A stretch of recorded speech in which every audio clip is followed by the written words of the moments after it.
अस्सलाम वालेकुम दोस्तों। अक्सर लोग सॉफ्टवेयर इसलिए नहीं लगवा रहे होते, वो ये समझते हैं कि हमारे पास जो आइटम्स हैं उनकी प्राइस फिक्स नहीं है। हम बार्गेनिंग के थ्रू आइटम्स को सेल करते हैं, इसलिए हमारे पास सॉफ्टवेयर नहीं चल सकता। हालांकि ऐसी बात नहीं है। सॉफ्टवेयर अगर आपकी प्राइस फिक्स है तब भी चल सकता है, और अगर आप बार्गेनिंग करके को प्राइस फिक्स करते हैं तब भी सॉफ्टवेयर चल सकता है। सॉफ्टवेयर के अंदर इवन ये भी ऑप्शन है कि आप कुछ आइटम फिक्स प्राइस पे सेल करें और कुछ आप बार्गेनिंग प्राइस के ऊपर सेल करें।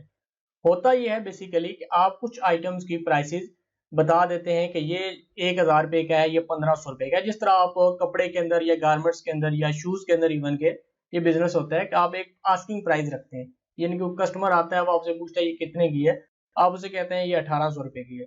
कस्टमर उसके बाद बार्गेनिंग होती है तो वो 1,500 रुपये में आप से वो ले लेते हैं।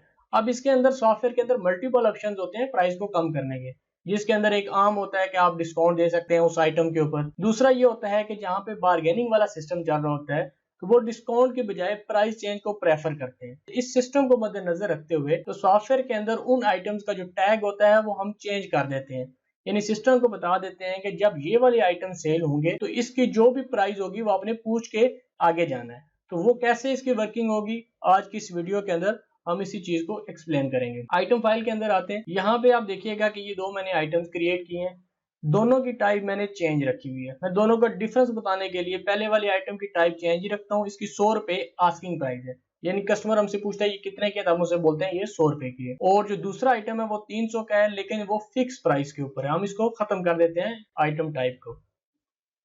अब होगा ये कि जब ये वाला आइटम सेल होगा पहले वाला, तो हमसे वो प्राइस पूछेगा कि 100 रुपये आपने मुझे प्राइस बताई हुई है, आया 100 रुपये की सेल करनी है, 110 की सेल करनी है, 90 रुपए की सेल करनी है।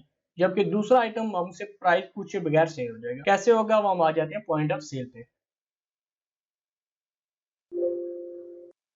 अब आइटम को सेल करने के आपके पास तीन तरीके हैं। सबसे पहले ये है कि अगर आपको कोड याद है तो यहाँ से आप कोड लिख सकते हैं, और अगर कोड नहीं है तो आप अगर बार कोड का स्कैनर वगैरह यूज करना चाहते हैं तो वो भी आप यूज करते हैं, आप बार कोड स्कैन से भी कोड स्कैन कर सकते हैं। और इसके बाद अगर ये दोनों काम नहीं करते तो आप बाई नेम भी उसको सेल कर सकते हैं। अब जो हमारा पहले वाला आइटम है वो है हमारा टेस्ट आइटम, जिसकी प्राइस हमारे पास फिक्स नहीं है, बार्गेनिंग वाली है। इसको जो ही हम एंटर की प्रेस करेंगे वो सबसे पहले पूछेगा इसकी क्वांटिटी क्या है। अगर एक ही क्वांटिटी है तो आप दोबारा एंटर प्रेस कर देंगे। अब इसके बाद इसकी प्राइस पूछ रहे हैं, हम इसकी प्राइस कम में भी बेच सकते हैं और इससे ज्यादा का भी बेच सकते हैं। हम साल के तौर पर इसको अगर कहते हैं ये हमने 90 रुपए की सेल करनी है तो 90 रुपए हो जाएगा। और इसी तरह जब हमारा दूसरा आइटम होगा वो जब हम सेल करेंगे तो उसने हमसे प्राइस नहीं पूछनी। तो ये होता है कि आप पूरा जब आपके आइटम्स है सारों के भी आइटम टाइप चेंज रख सकते हैं, और सिलेक्टेड आइटम की आप टाइप चेंज रख सकते हैं, और सिलेक्टेड की आप डिफॉल्ट पे भी जान दें। ये दोनों ऑप्शन सॉफ्टवेयर के अंदर मौजूद होते हैं। इवन कि अगर आप एक स्टेप इससे आगे जाते हैं और आप सिस्टम को ये बता देते हैं कि इस आइटम की मिनिमम प्राइस यानी इस प्राइस से नीचे ना सेल हो पाए और इससे ऊपर ना सेल हो, आप उसकी ब्रैकेट दे देते हैं कि इस प्राइस के अंदर ये सेल हो सकता है, ताकि कोई बहुत ज्यादा आपका सेल्समैन या आपका जो कैशियर है उसके अंदर अमल दखल ना हो कि कम या ज्यादा मैं ना करता। आप एक प्राइस रेंज भी दे सकते हैं कि इसके अंदर अंदर ये सेल हो, ये भी मुमकिन है सॉफ्टवेयर के अंदर। उम्मीद है दोस्तों कि मेरी ये आपको वीडियो पसंद आई होगी। कमेंट्स के अंदर ज़रूर इसका इजहार कीजिएगा। अल्लाह आपका आमीन नासिर हो। अल्लाह हाफिज़।